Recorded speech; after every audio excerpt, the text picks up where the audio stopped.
share with you some of the exam writing tips. Okay, so let us see some of these points may not be directly applicable because it was prepared keeping in mind that you write exams in college. Okay, so here it's an online scenario. Some things may have to be adjusted accordingly. So first, let us begin with how to write papers effectively. Okay, first of all, we should know that we are living in a world of packaging, right? Any product you package nicely and advertise it, you will make the market, correct? So therefore, it's very important that when you write the paper, it should be very organized and aesthetic. Aesthetic means very beautiful. The teacher, when he sees the paper, he should feel like correcting it. So that's very important. Just like when you want to study on a table, if it is full of so many books and so many items, then you won't feel like sitting there and studying, correct? Similarly, when a teacher wants to correct the paper, he sees how neatly the paper is written, then only he will go and correct properly. Even if you write wrong answer, he may give marks sometimes. Okay, so I remember in my 10th standard board exam in social science, I got 100 out of 100. So it is like something which is very unique. In social science, getting 100 is something unimaginable, but I could get it because I remember that I wrote it so neatly. I made some images, some drawings, like Battle of Panipat was fought between this person and this person. So I would draw some two people and then like fighting kind of thing. And here I would write place, I would write around the picture. So the teacher felt very nice, and then you can easily get marks by that. And and also try to maintain margins, especially in maths. Don't do all rough work in the same paper. Have some margin and then you do the rough work there. And try to underline your answers. Like sometimes when you write an essay or something, then the teachers don't feel like correcting. Always write in points, is it not?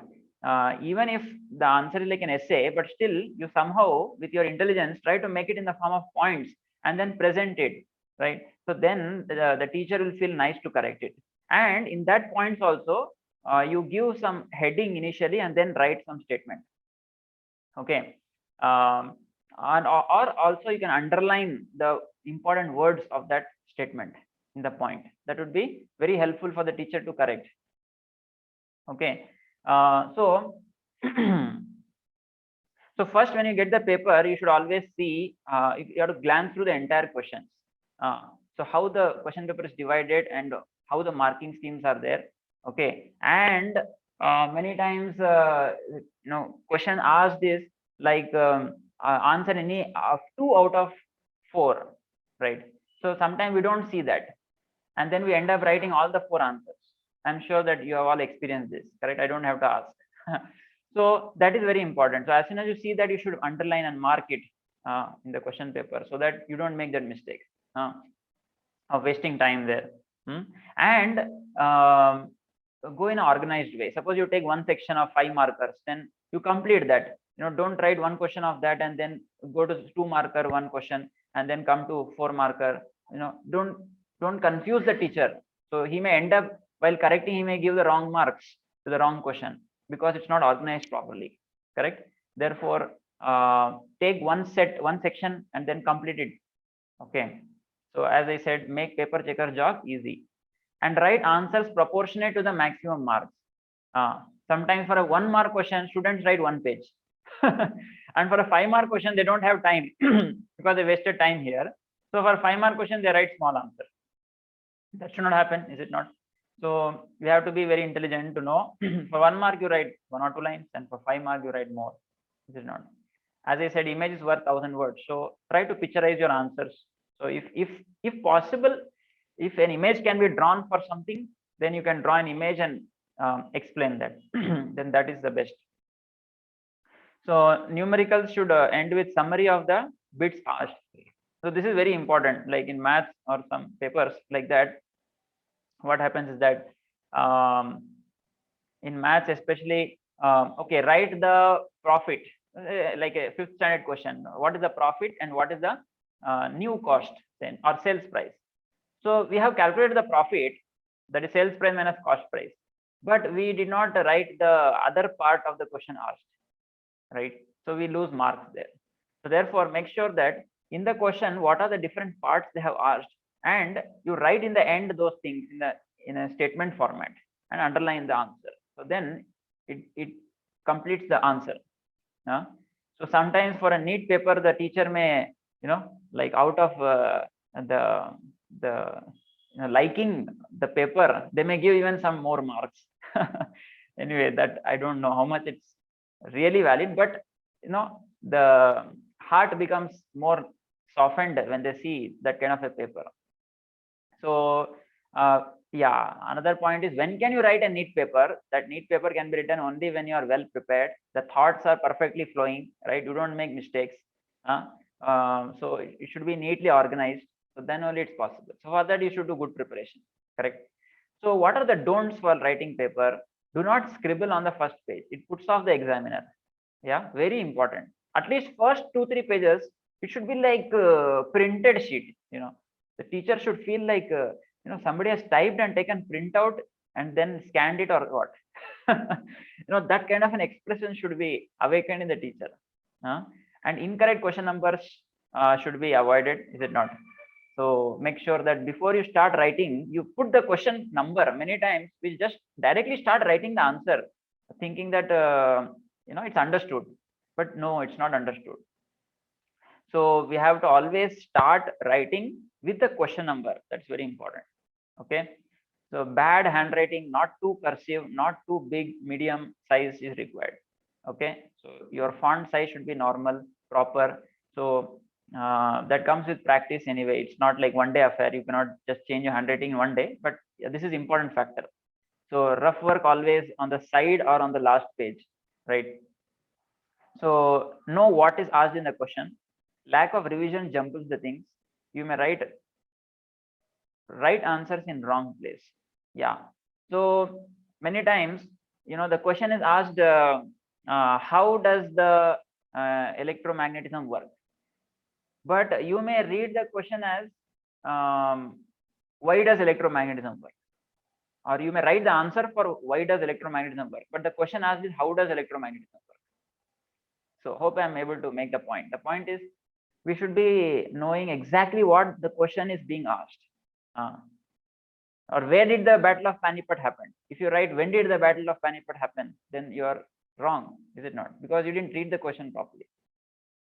So therefore, we should be careful to write properly. So do not write the paper like a government application. So paper checkers can detect casually written papers. Like, if the student is not having interest to write the paper and get marks, then why will the teacher want to actually correct and give marks? As simple as that, correct? So good start should be there. What is that? Draw margins on both sides.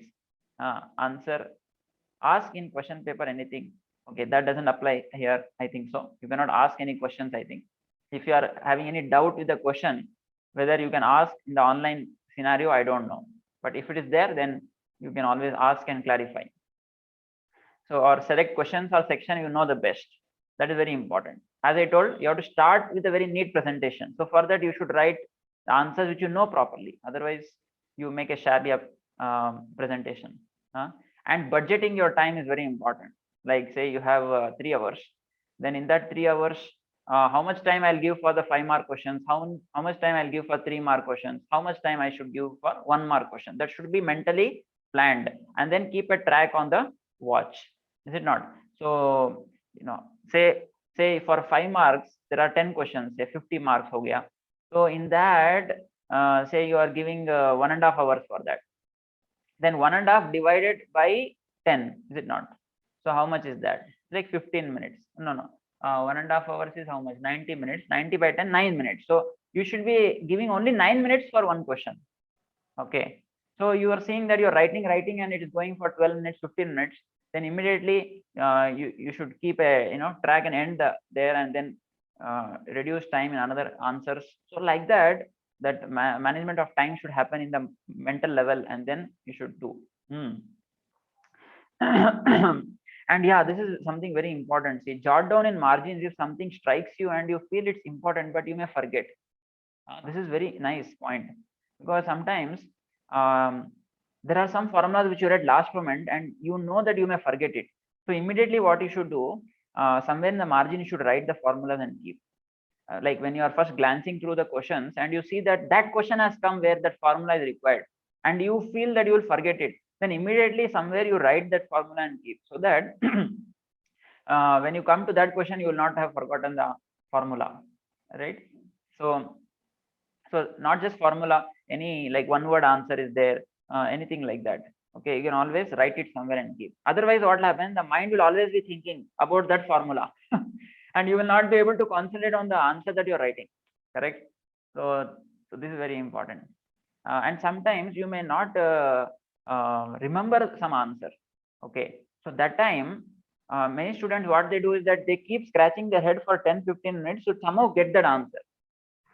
But believe me, we shouldn't actually work like that. What we should do is we have to just try for 2 minutes. If it's not coming, then you just forget it and go ahead and complete everything, and then finally you come back to that question. If you have enough time, then you will be able to think about it and you may get it also, correct? So at the cost of this question, you should not leave out other questions which you actually know properly, is it not?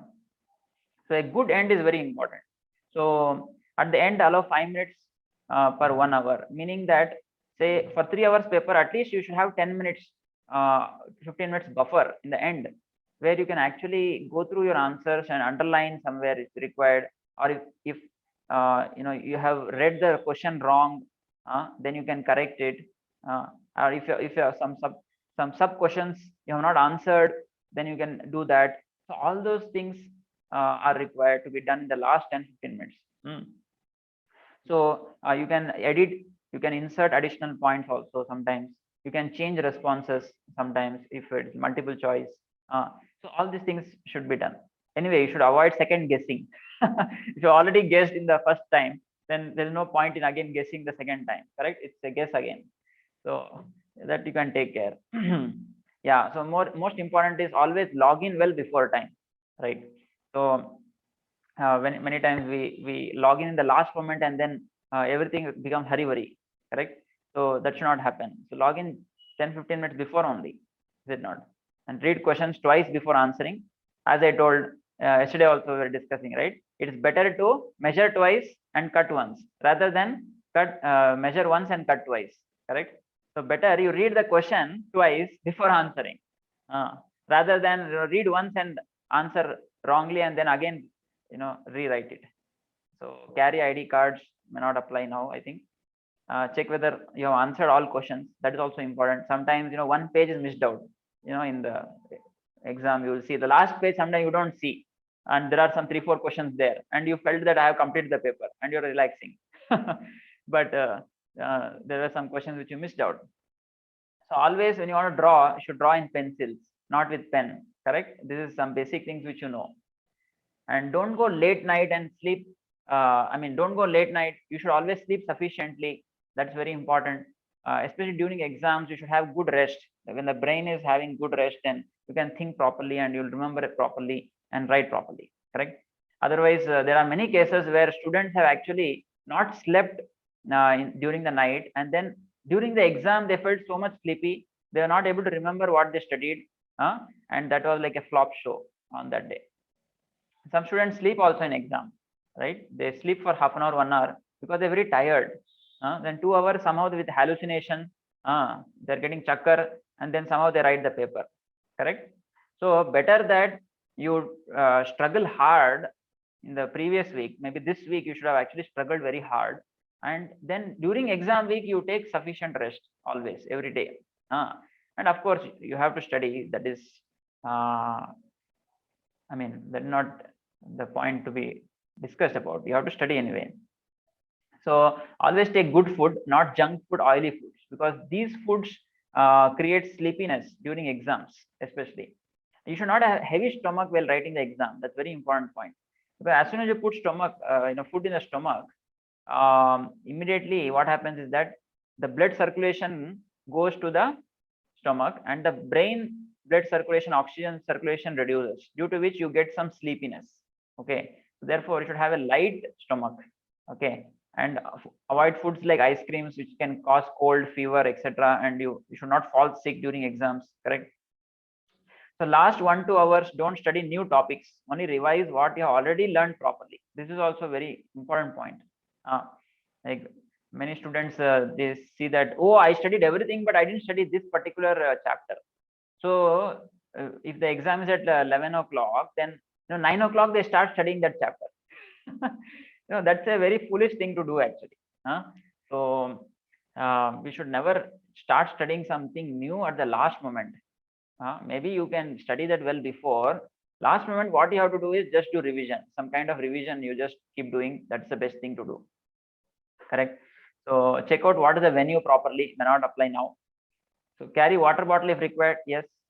Regular drinking of water helps you in remembering the what you have studied, because water is very important to avoid sleepiness. Okay. So you can have good amount of water. Okay. And please spend some time to actually pray to Lord before exam, because he is the one who is going to give you the intelligence. He's only going to give you the knowledge. Correct. So take his help. I request all of you, you can chant Hare Krishna mantra maybe some 10-15 times, and then relax your mind, and then take some deep breathing. All these things you can do before the exam, then that will help. Okay. So in this way, we discussed about the exam writing tips.